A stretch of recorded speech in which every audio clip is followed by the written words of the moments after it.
Alors, l'année 2023 et puis 2024 ont été marquées par le lancement de plusieurs chantiers juridiques. D'abord, la loi d'accélération des ENR a par exemple permis la création de l'Observatoire des ENR et de la biodiversité. Elle a aussi introduit le fonds biodiversité et elle a lancé un travail sur l'évaluation de la qualité des dossiers environnementaux. La loi verte, quant à elle, elle a encadré le dispositif des sites naturels de compensation, de restauration et de renaturation. Voilà de quoi nous allons parler dans l'heure qui arrive. L'objectif de la première table ronde, elle est de répondre à plusieurs questions. En quoi ce cadre juridique que je viens de citer permet d'assurer une trajectoire vertueuse pour le développement des ENR? Comment les différentes instances ministérielles et institutionnelles se coordonnent? Et puis, quels sont les premiers retours d'expérience sur la mise en place de ces outils? Alors, sans plus attendre, je vais proposer à mes premiers invités de bien vouloir rejoindre le plateau. Donc, j'appelle Pierre-Édouard Guillain, adjoint à la directrice de l'eau et de la biodiversité au ministère en charge de l'écologie.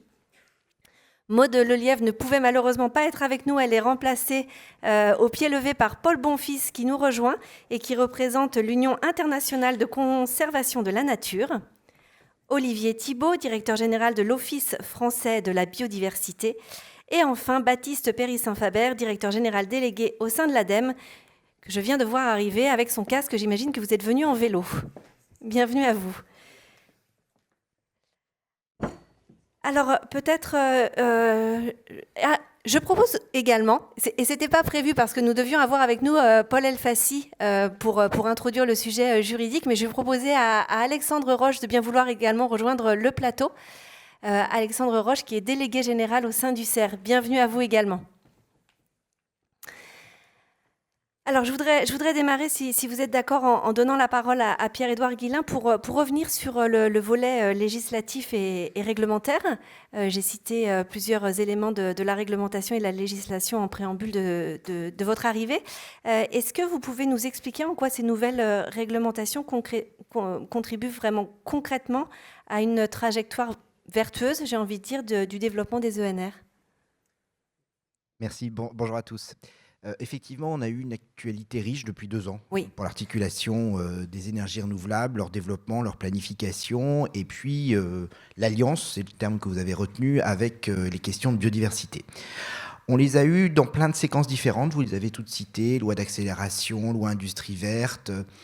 Et puis, elles peuvent avoir donné quelquefois un zoom un peu particulier parce qu'à chaque fois, elles se sont intéressées à des étapes. Mais je voudrais les remettre en disant que le travail qu'on mène, qui est législatif, qui est réglementaire, qui est aussi projet par projet, c'est bien un sujet qui traverse toutes les séquences que vous avez citées, Monsieur le Président, d'éviter, réduire, compenser. Oui.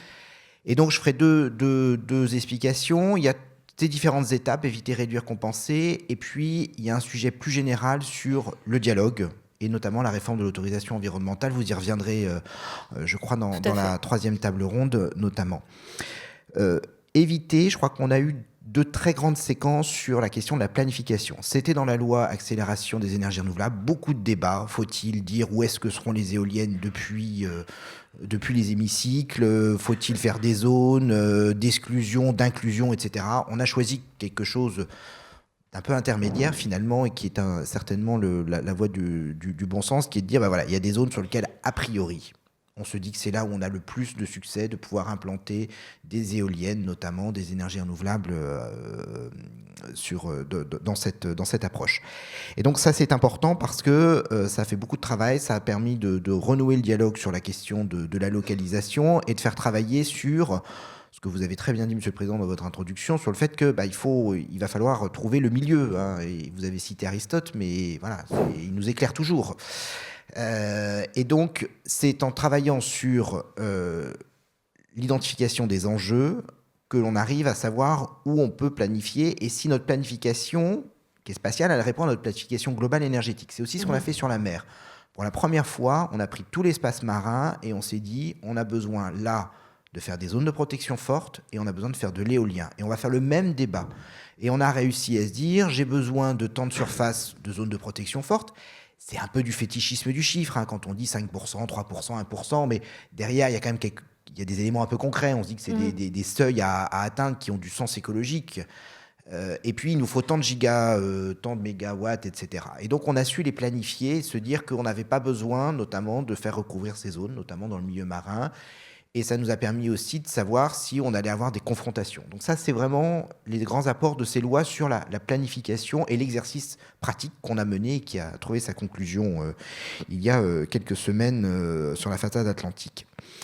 Deuxième aspect, on continue à travailler sur les questions de réduction. C'est certainement le sujet sur lequel c'est le plus difficile parce que nos énergies renouvelables, que ce soit, même si on a plus d'historique sur l'énergie hydraulique, mais l'éolien notamment parce qu'il y a une innovation technologique qui est très importante associée à ces éoliennes, on est souvent en laboratoire en grandeur nature. Et c'est pour ça qu'on a besoin de les équiper aussi de moyens de suivi, de regarder, de se faire le pari. On a tenté ça, des hauteurs de mât, des bridages, d'autres éléments. Et qu'est-ce que ça donne? Et qu'est-ce que je peux en tirer comme conclusion, à la fois pour adapter mon installation et puis aussi enrichir les projets à venir. Donc ça, c'est la partie réduction qui est certainement la plus difficile parce qu'elle nécessite des objets technologiques. Et dans notamment les observatoires qu'on a montés, cette question de l'innovation technologique est un des sujets sur lesquels on a le plus de réflexion.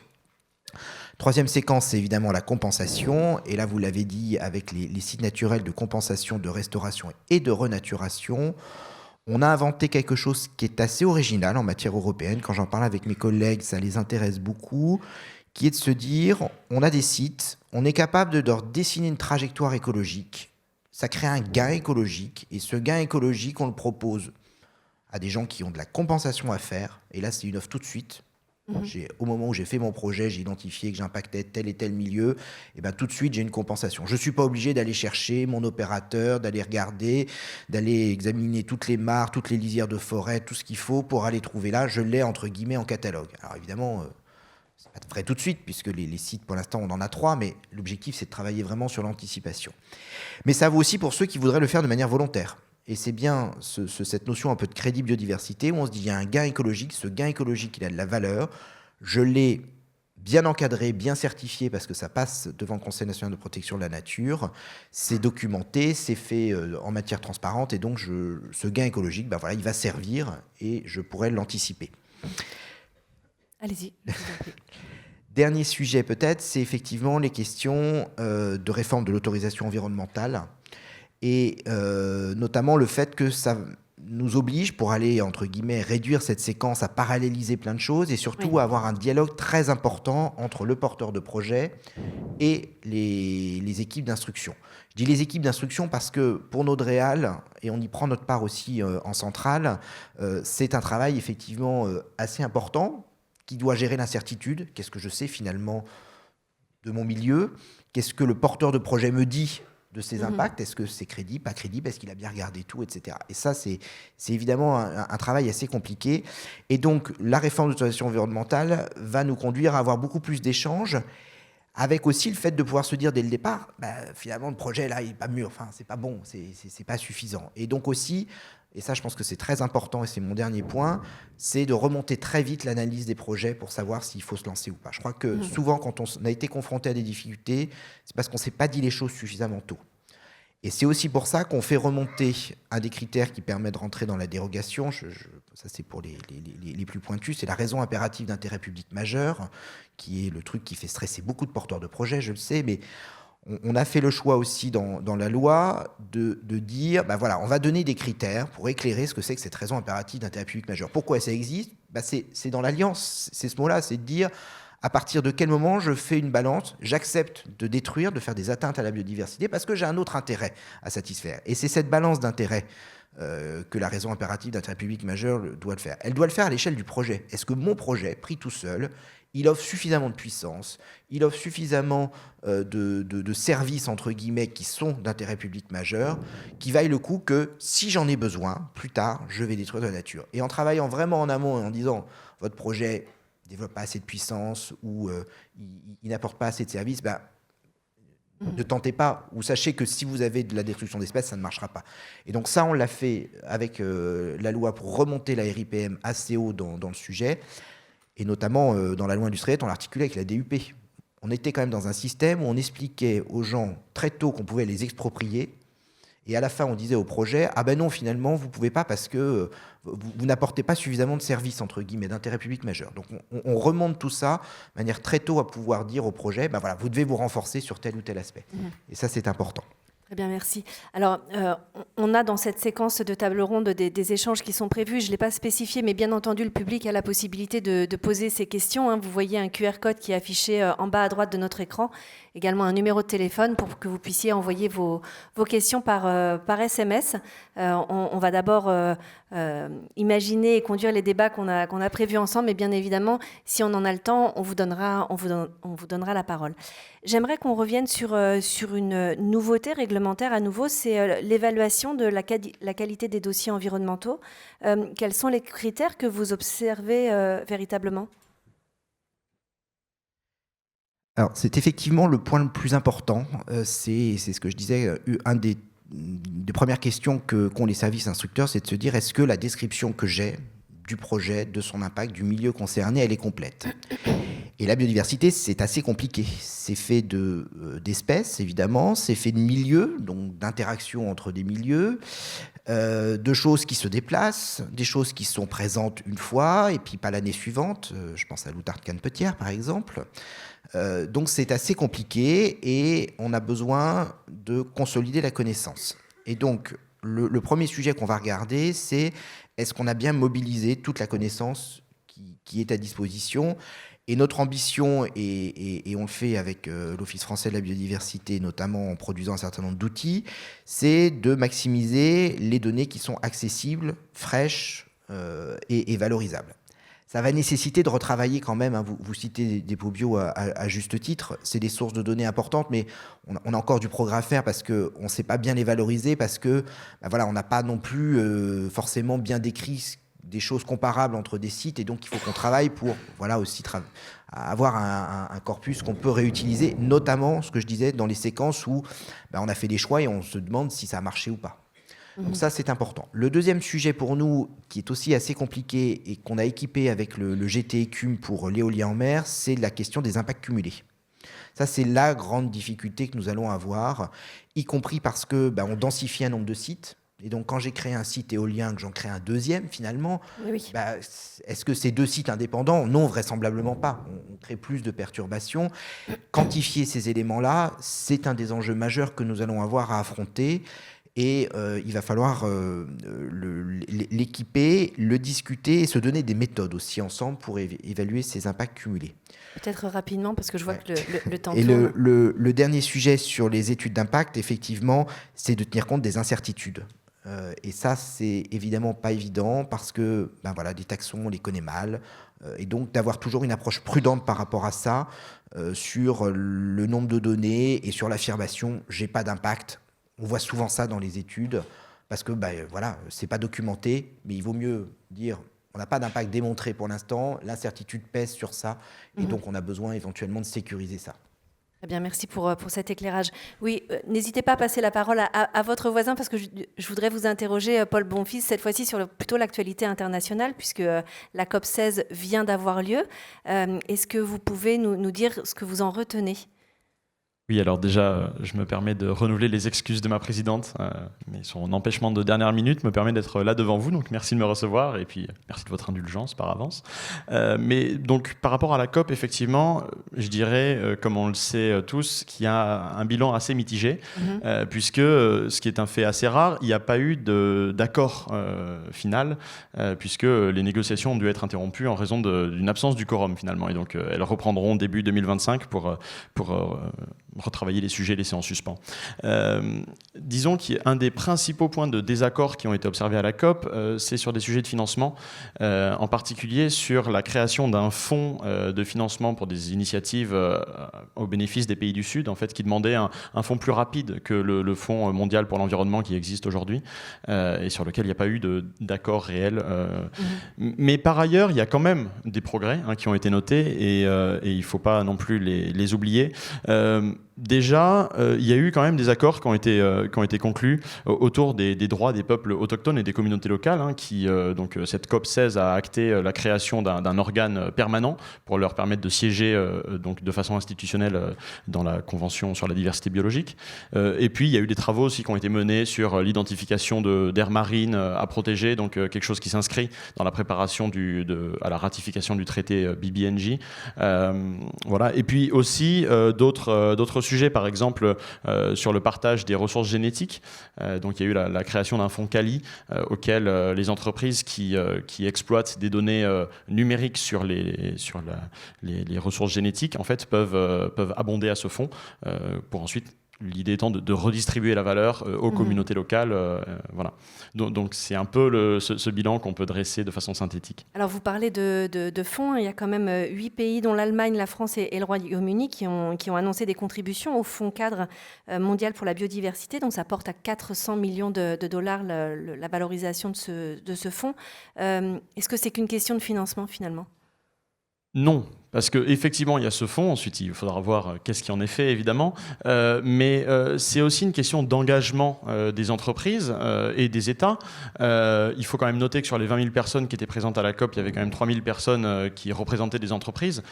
Et je crois qu'il y a quelque chose qui a été quand même bien réalisé, c'est qu'aujourd'hui, on sait que typiquement, en ce qui nous concerne dans un territoire un peu plus proche qu'est l'Europe, ou au sens large, disons, la zone euro, on sait que 72% des entreprises de la zone euro dépendent directement des services écosystémiques au sens large. Donc ça veut dire que l'enjeu de préservation de la biodiversité est aussi un enjeu vital pour une majorité d'entreprises, aussi proches soient-elles. Donc je pense que ça peut expliquer cet engagement assez fort qu'on observe.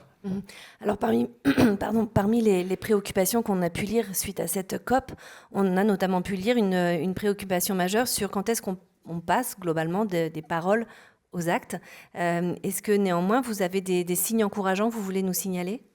Alors, c'est un petit peu tôt pour parler de conséquences immédiates de cette COP-là. Après, dans le milieu des entreprises, on observe quand même, évidemment, des initiatives qui sont positives. Déjà, l'existence de cet événement. Et puis ensuite, on peut citer par exemple le Rocklore, entreprise et biodiversité. Il y a un groupe de travail énergie. Donc c'était un groupe de travail qui a été lancé en fin 2023, en novembre, il me semble, et qui s'est réuni plusieurs fois jusqu'en début 2024. Donc qui a réuni 10 entreprises.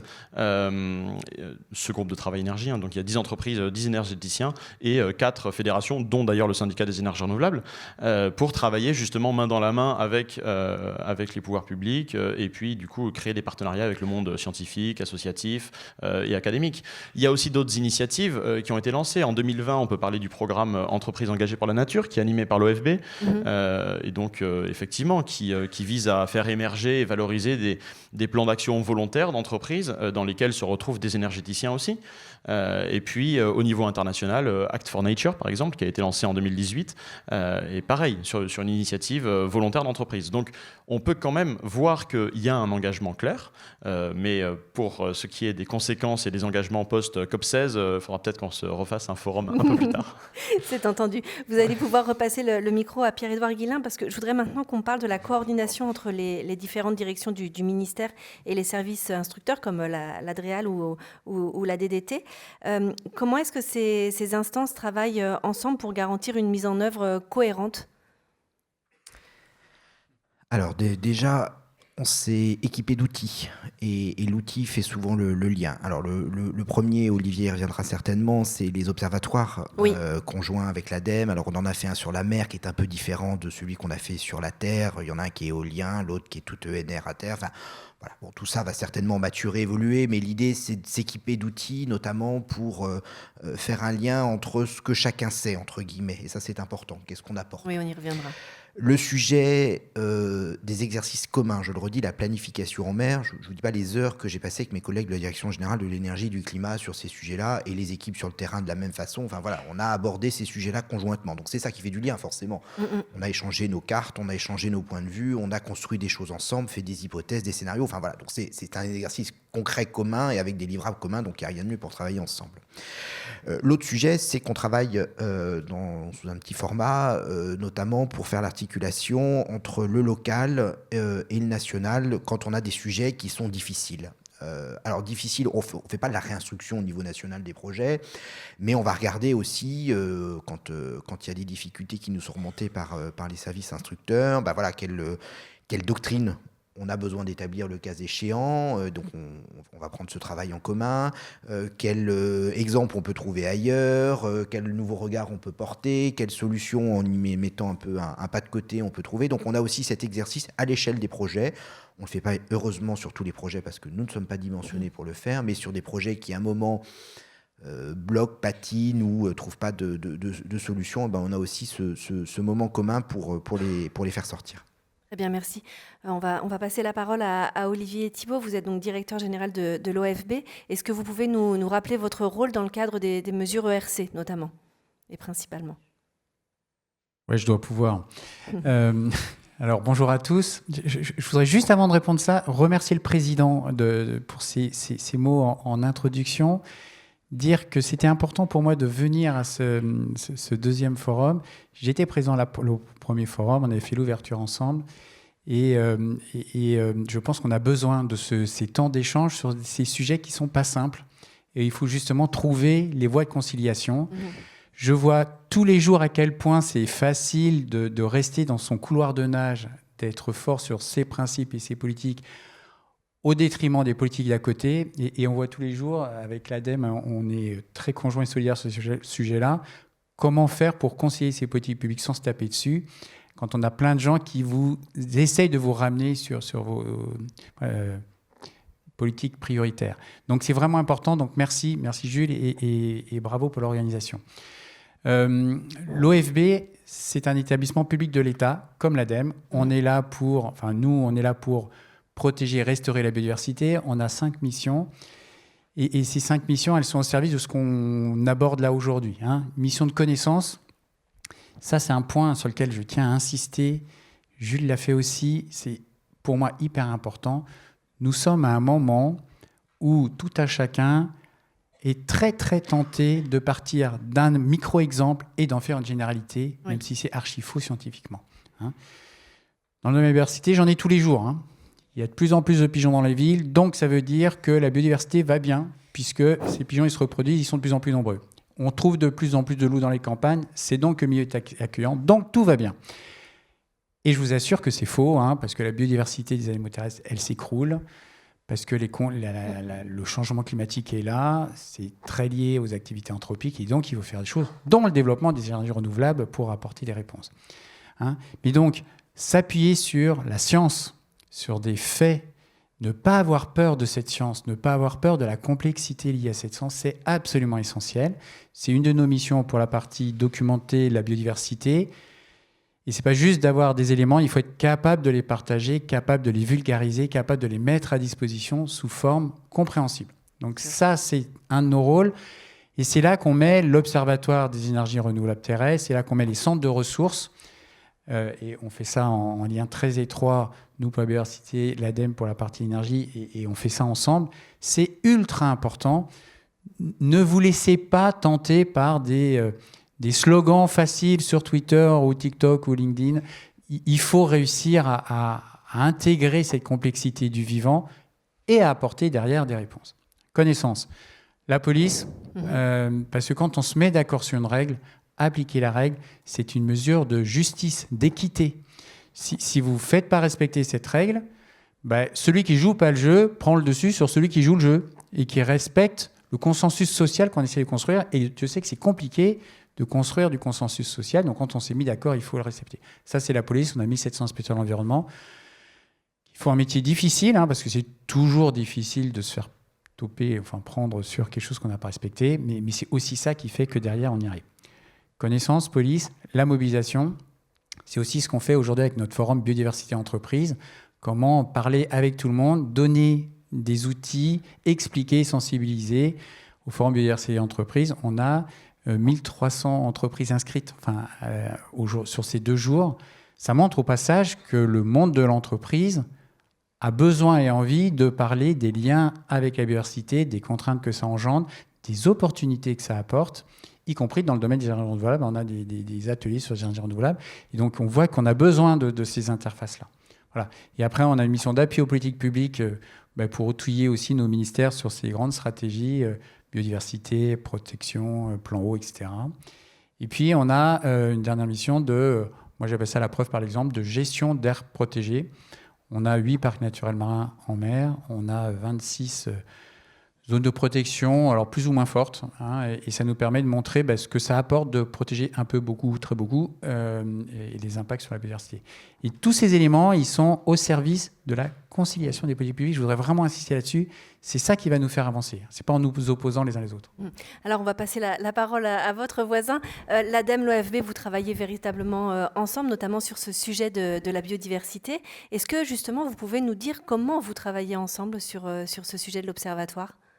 Oui, merci beaucoup. Alors, c'est vrai qu'avec l'OFB, on a un partenariat historique, évidemment, et la création de cet observatoire, vous l'avez dit, c'est la loi d'accélération des énergies renouvelables qui l'a créé. Son décret a été publié au printemps dernier, donc tout ça est très récent. Oui. Heureusement, on avait déjà commencé à y travailler un peu.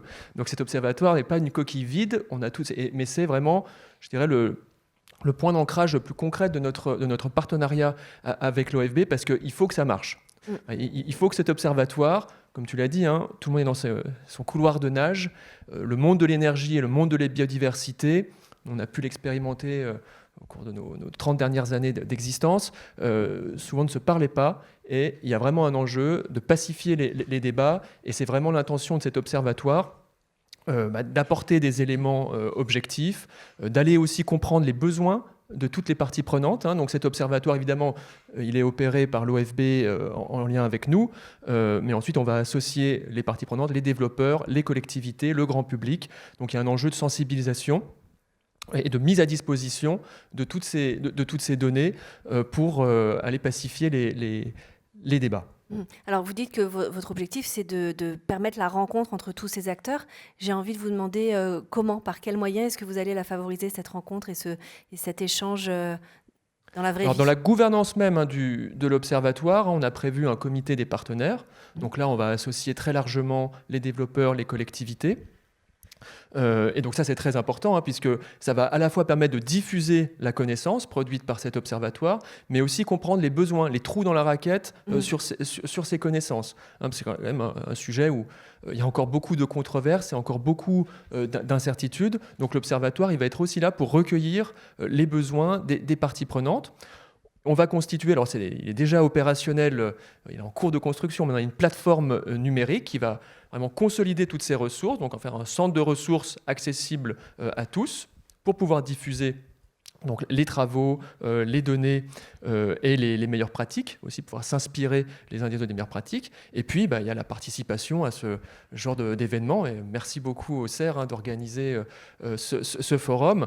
L'Observatoire viendra contribuer à ces événements pour faire connaître ces données et puis s'associer à l'ensemble des parties prenantes. Et l'objectif de cet observatoire, est-ce que c'est aussi entre guillemets, de dégonfler le débat, de dépassionner les débats grâce à des données qui sont peut-être plus objectives, chiffrées en tout cas ? Clairement, aujourd'hui, on l'a dit, il y a les couloirs de nage entre l'énergie et la biodiversité. Le but, c'est de créer une culture commune. Oui. Vraiment créer cette grammaire commune. On ne peut pas se permettre d'opposer les objectifs énergétiques et les objectifs de biodiversité. On n'a pas le temps. Il faut concilier ces politiques publiques, comme l'a déjà dit Olivier. Et donc, le but, c'est effectivement de pacifier. On voit bien, il y a trop de postures dans les débats publics sur ce sujet. On doit être capable d'objectiver. On travaille avec le Muséum d'histoire naturelle pour aller vraiment évaluer l'impact de ces infrastructures énergétiques sur les espèces. Donc, on parle beaucoup des éoliennes, des oiseaux, des chauves-souris. Il y a aussi l'impact du photovoltaïque sur les sols, sur l'artificialisation des sols, la méthanisation sur les pratiques agricoles. Enfin, tous ces enjeux d'énergie renouvelable sur Terre vont être regardés par l'Observatoire et avec l'intention de mettre un peu d'objectivité dans le débat. Bien sûr, allez-y. Je voudrais juste rajouter un truc. C'est pacifier, c'est déjà objectiver le débat. Oui. Enfin, ce que moi je vois tous les jours, vous avez des parties prenantes qui vous disent les éoliennes, c'est une catastrophe pour l'environnement. Puis après, oui, et concrètement. Et puis d'autre côté, ben non, il n'y a aucun impact prouvé. On ne peut pas rester sur des postures ou des dogmes comme ça. Donc, il faut d'abord accepter que les énergies renouvelables ont aussi des impacts. Oui. Jules l'a dit, il y a des impacts, il ne faut pas le nier. Après, il faut trouver les solutions. Il faut réussir à objectiver, partager et s'appuyer sur la science. Et l'Observatoire, il est aussi là pour ça, pour aller capter les aspects scientifiques que l'on a, ce qui nous manque, parce qu'on voit qu'il nous manque des choses. Et on voit d'ailleurs qu'au niveau européen, tout le monde n'est pas tout à fait d'accord sur ces impacts. Donc, il faut continuer à objectiver.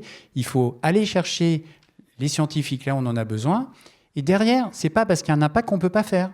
Après, on trouve les solutions. Mais cette base de départ, on ne peut pas rester sur des dogmes les uns contre les autres. Et cet observatoire, il est vraiment là pour ça au départ, se mettre d'accord sur ce qui se passe et après on trouve les solutions. Alors j'ai aussi envie de vous demander, gardez le micro, j'ai quand même envie de vous demander, vous, ce que vous observez sur le terrain. Est-ce que les mesures ERC sont véritablement mises en pratique ? Alors, qu'est-ce que vous observez ? Comment dire ça sans me faire taper dessus? On est là pour je pense que nous avons des marges de progrès. Oui. Voilà. Non, vous ne pouviez pas démarrer autrement. Alors, il y a plusieurs choses. Nous, le message qu'on essaye de faire passer, il ne faut pas cacher les impacts en espérant que ça se passe mieux derrière. Parce que la tentation, c'est de minimiser les impacts au départ, de cacher les résultats, de faire comme si tout allait bien et se dire, sur un malentendu, ça peut passer.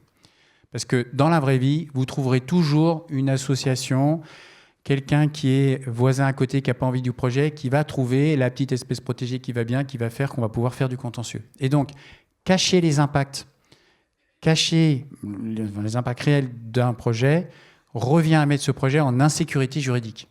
Et aujourd'hui, on voit que le droit de l'environnement est ainsi fait et les juridictions sont de plus en plus sensibles au respect du droit de l'environnement et ça crée de l'insécurité juridique.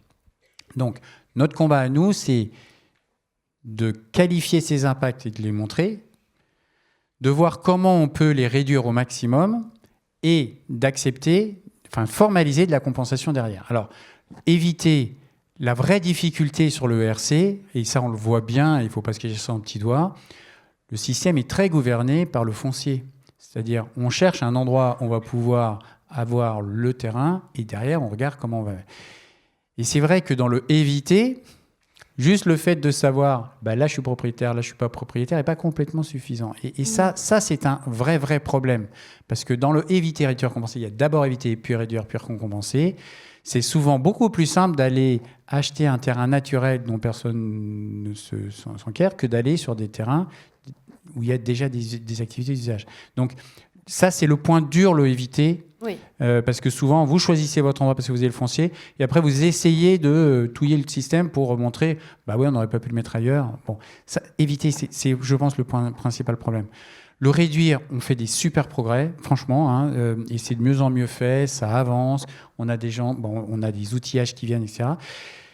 Et le compenser, moi, je crois beaucoup, pour le coup, je fais un peu de la pub pour ce que viennent de faire les ministères, mais les SNCRR, les crédits biodiversité, on voit qu'on arrive, on est en train de structurer et d'outiller les entreprises pour qu'elles puissent officiellement, sans faire du bricolage, de la compensation réelle et même de la valorisation volontaire par ailleurs, de ça. Donc vraiment, ne pas cacher les impacts, faire vraiment attention sur l'endroit où vous les mettez et donc... essayons vraiment de privilégier les endroits qui ne posent pas de problème plutôt que d'aller au plus simple pour le foncier. Ça, je vois à quel point c'est dur, mais ça, c'est vraiment un majeur. Et après, décliner la séquence. On arrive bientôt au terme de cette table ronde. J'ai envie de vous demander aux uns et aux autres, peut-être Paul Bonfils, d'abord, si vous aviez des recommandations à formuler ce matin ou à partager des initiatives. Oui, bien sûr. Alors déjà, je commencerai en rappelant de façon très claire la position de l'UICN, du comité français de l'UICN. C'est que, évidemment, et c'est pour ça qu'on est tous là ensemble ce matin, on est tous convaincus de la nécessité de déployer des énergies renouvelables. Ça, c'est même pas un débat pour nous.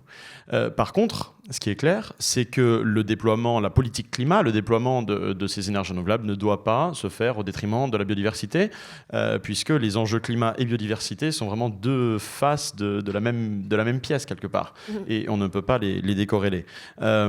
Maintenant, ce qui est dit, c'est que j'aime vraiment bien cette expression des couloirs de nage qui est vraiment bien sentie. Et c'est un peu le rôle qu'essaye de jouer l'UICN là-dedans. C'est de participer à ce dialogue entre les acteurs. Comment ? Déjà, l'UICN, avec son réseau de membres à la fois du monde institutionnel, du monde scientifique et du monde associatif, a pour rôle finalement de mobiliser toutes ces expertises différentes et de créer un dialogue en créant des sortes de lieux où on peut échanger. On a des groupes de travail sur les énergies renouvelables terrestres, les énergies marines renouvelables, et dans lesquels on a également des échanges avec la filière, ce qui permet donc de créer des espaces d'échange assez constructifs. Maintenant, l'UICN, effectivement, se positionne sur des thématiques en particulier. Par exemple, quelques recommandations qu'on peut évoquer. On en parle depuis tout à l'heure, mais c'est quand même le sujet de la planification qui est absolument fondamentale pour faire un réel évitement. C'est-à-dire que aujourd'hui, on a des outils cartographiques. Typiquement, l'OFB, je crois, a développé une cartographie de zones justement à enjeu. Ces choses-là sont issues d'un travail de fond et devraient être, et on peut que appeler très fermement de nos voeux à ce que cette planification soit un petit peu contraignante, c'est-à-dire qu'elle engage quelque part le développement des énergies renouvelables. Parce que l'évitement est la seule réelle façon de minimiser les impacts sur la biodiversité. Maintenant, ça c'est une chose. Ensuite, il y a effectivement d'autres thématiques un peu plus spécifiques sur lesquelles le comité français s'est positionné. Par exemple, assez récemment, dans le cadre du débat sur les façades maritimes, nous avons émis un positionnement sur le développement de l'éolien en mer, que nous jugeons incompatible avec les aires marines protégées en sa nature de projet industriel, même s'il est très positif par ailleurs. Et notamment aussi s'intéresser au raccordement. Ne pas oublier le lien terre-mer qui est absolument fondamental. Et ne pas oublier que les projets de raccordement doivent aussi appliquer de façon irréprochable, comme les projets de production d'énergie, une séquence ERC, et puis éviter les aires protégées littorales. Voilà, c'est quelques petits exemples que je peux citer. Très bien. Baptiste Péry-Saint-Faber, peut-être pour l'ADEME, maintenant que l'Observatoire est en place, en quoi est-ce qu'il peut être utile pour les développeurs, mais aussi pour le public, pour poursuivre le développement des ENR ? Je crois qu'aujourd'hui, le grand enjeu, c'est quand même, si on veut atteindre nos objectifs, c'est l'appropriation territoriale des ENR. Et d'ailleurs, petite anecdote, moi quand je suis arrivé à l'ADEME, je me demandais à mes collègues si on avait des travaux sur l'acceptabilité sociale des ENR. Alors là, je me suis fait tomber dessus par les politistes et les sociologues qui m'ont dit ne jamais parler d'acceptabilité. C'est très paternaliste. Ça voudrait dire qu'on va imposer en fait la bonne parole à des locaux qui ne comprennent rien. Donc il faut parler d'appropriation. Donc ça, c'est un petit tips pour les développeurs, parler d'appropriation. Je pense que c'est important. Et pour ça, pour que ce soit crédible aussi, la démarche des développeurs, aujourd'hui, je pense que la biodiversité qui était souvent vue en bout de course, en fin de projet, où il y avait cette petite contrainte à régler à la fin, il faut vraiment l'intégrer très en amont dans le projet pour ne pas justement mettre sous le tapis les impacts, chercher à les cacher. Donc ça, c'est un premier point. Deuxième point, c'est la montée en compétences des développeurs sur la biodiversité. Là aussi, c'est sûr que ça veut dire un peu investir en ressources humaines sur ce sujet. Et je crois que le colloque aujourd'hui participe de cette montée en compétences collectives sur le sujet. Et puis enfin, ne pas avoir peur aussi à s'appuyer sur les compétences locales sur le sujet, parce qu'il y aura toujours une association locale, un élu qui a quand même une connaissance de son territoire sur ces enjeux de biodiversité. Donc, pas avoir peur de les associer aussi dans la réflexion. Très bien, merci. Est-ce que vous souhaitez ajouter quelque chose ? Non, alors je vais vous passer dans ce cas la main, Alexandre Roche, pour peut-être conclure ce premier moment de table ronde. Merci. Conclure, oui, synthétiser, ça va être un peu compliqué. Moi, je voulais peut-être rebondir sur certains points et peut-être d'abord sur ce que disait Olivier Thibault, l'évitement qui est un élément central dans la conciliation des enjeux. Je pense que, quelque part, il ne s'agit pas simplement de se faire parler le monde de la biodiversité, le monde des énergies renouvelables. Il faut aussi, pour réussir ce pari de conciliation, intégrer toutes les autres activités humaines. C'est peut-être un petit peu ce qui manque d'ailleurs dans le débat aujourd'hui, je me le dis pour peut-être une prochaine édition. Et on le voit bien, il y a une vraie success story qui a été citée par M. Guillain, c'est la planification de l'éolien en mer, qui est quelque chose qui a été permis par la loi d'accélération, où on a vraiment, je trouve, fait preuve de maturité collective en réussissant à définir des zonages pour limiter les contraintes sur l'environnement, trouver les capacités, les zones nécessaires pour faire les capacités, mais aussi tenir compte des autres activités humaines, et notamment la pêche, l'industrie du granulat, le tourisme. Et c'est vraiment, je trouve, l'exemple à répliquer de façon plus générale, parce que c'est pas simplement d'intégrer les renouvelables dans l'équation biodiversité ou l'inverse, c'est en fait de réussir à vraiment trouver cet équilibre global. Et c'est ce qui est aujourd'hui difficile sur le foncier, en fait. Jules Nyssen le disait, on voit bien que quand on va aller sur du foncier artificialisé, ce qui est sans doute la volonté de beaucoup de développeurs, on voit bien qu'aujourd'hui, le ZAN vient s'imbriquer là-dessus, ça fait augmenter le loyer, et pour des bonnes raisons, sans doute, qui sont ceux de la reconstruction urbaine, etc. Donc, c'est ça toute la difficulté aujourd'hui, c'est de trouver des curseurs qui sont en fait même bien plus larges que simplement les deux secteurs qu'on évoque aujourd'hui.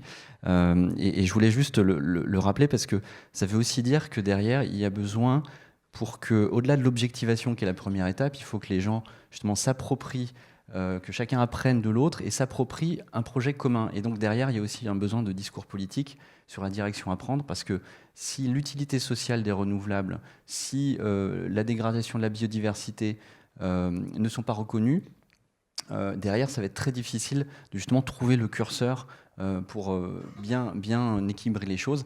Et typiquement aujourd'hui, si on parle d'un autre exercice d'évitement et de planification, les zones d'accélération des énergies renouvelables, c'est important, je pense, qu'il y ait aussi au niveau national un discours qui réexplique l'utilité sociale des énergies renouvelables et qui vienne aussi l'imbriquer dans ce discours plus large de la transition écologique qui inclut évidemment la lutte contre la perte de biodiversité et ce lien entre lutte contre le changement climatique et perte de biodiversité. Il y a de plus en plus de climato-sceptiques. Je pense que tout le monde ne se soucie pas non plus beaucoup de la perte de biodiversité. Je ne sais pas s'il y a des biodiversités sceptiques. Mais en tout cas, on voit bien que pour que on avance tous collectivement, il y a aussi besoin de ce discours un peu globalisant de projets. Voilà. Et c'est pas facile parce qu'il y a un autre exemple, si je rebondis sur ce qui a été dit, la RIPM par exemple. Nous, ce qu'on observe sur le terrain, c'est que ce sont justement pour les petits projets que c'est extrêmement difficile de démontrer un intérêt public majeur. Ça aurait été pour les petits projets en réalité que cette RIPM, elle aurait été extrêmement efficace. Or, c'est pas ce qui s'est passé. Donc, on voit bien que là aussi, c'est un équilibre qui a été trouvé, qui, je pense, convient pas à tous les acteurs qui sont dans la salle, en tout cas tous les développeurs. Mais bon, voilà, ça montre qu'il y a une vision, parce que derrière, ça peut aussi dire, le message, c'est de faire des gros projets uniquement. Bon, donc c'est un autre exemple. Et puis juste peut-être un point qui n'a pas été beaucoup évoqué jusqu'à présent, et je voulais juste le mentionner parce qu'on parle beaucoup d'électricité. Il y a un autre sujet fondamental, c'est le bouclage biomasse, de l'équation biomasse. Alors ça, c'est par excellence aussi le type de sujet sur lequel il va falloir trouver des curseurs qui vont bien. Il y a, si on veut se passer des énergies fossiles, besoin de développer les énergies renouvelables thermiques, le bois énergie en particulier. Il y a une multitude, là aussi, d'autres activités humaines sans doute préexistantes qui existent. Il y a des nouveaux entrants, comme la décarbonation du secteur maritime, de l'aviation, etc. Ça va évidemment créer une contrainte sur la ressource, indirectement sur la biodiversité. Et là aussi, je trouve qu'on a sans doute encore à beaucoup progresser collectivement pour trouver le bon curseur, parce qu'on n'y est pas encore tout à fait.